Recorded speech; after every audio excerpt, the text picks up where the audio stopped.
ஆப்பிரிக்காவில் டெக்டானிக் ஆற்றல்கள் உருவாகி புதிதாக ஒரு கடல் உருவாவதால் கிழக்கு ஆப்பிரிக்கா 2 பகுதிகளாக பிரியும். இந்த புதிய பெருங்கடல் உருவாகும் போது ஆப்பிரிக்காவின் வரைபடம் மீண்டும் வரையப்படும். மேலும் அதன் சுற்றுச்சூழல் அமைப்பு, மக்கள் தொகை மாற்றங்களுக்கு உட்படும். விஞ்ஞானிகளின் கூற்றுப்படி பூமிக்கு அடியில் உள்ள டெக்டானிக் சக்திகள் நிலத்தை விரைவாக மறுவடிவமைப்பு செய்து வருகின்றன.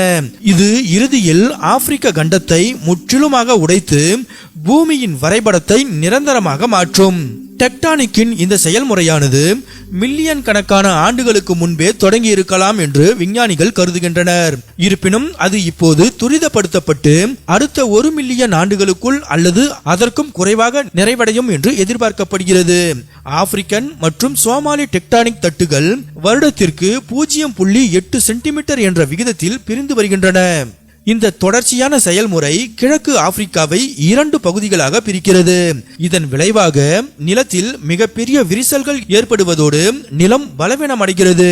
எத்தியோப்பியாவில் உள்ள அஃபார் பகுதியில் ஏற்கனவே ஒரு பிளவு 10 மீட்டர் ஆழத்துடன் 60 கிலோமீட்டர் நீளத்திற்கு உருவாகியுள்ளது.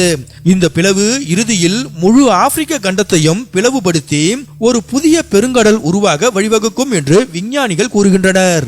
மேலும் இந்த பிளவு கிழக்கு ஆப்பிரிக்காவின் சில பகுதிகளை ஆப்பிரிக்க கண்டத்தின் மற்ற பகுதிகளிலிருந்து முற்றிலுமாக பிரித்துவிடும்.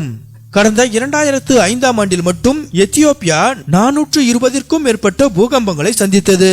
இதன் விளைவாக நிலம் பிளந்து ஒரு பெரிய பிளவு ஏற்பட்டுள்ளது. ஆப்பிரிக்க கண்டம் உடைய போகும் இந்த செயல்முறையானது பொதுவாக இன்னும் பல நூற்றாண்டுகள் நீடிக்கும். ஆனால் அது ஒரு சில நாட்களுக்குள் நடந்து முடிந்துவிடும் என்கின்றனர் விஞ்ஞானிகள்.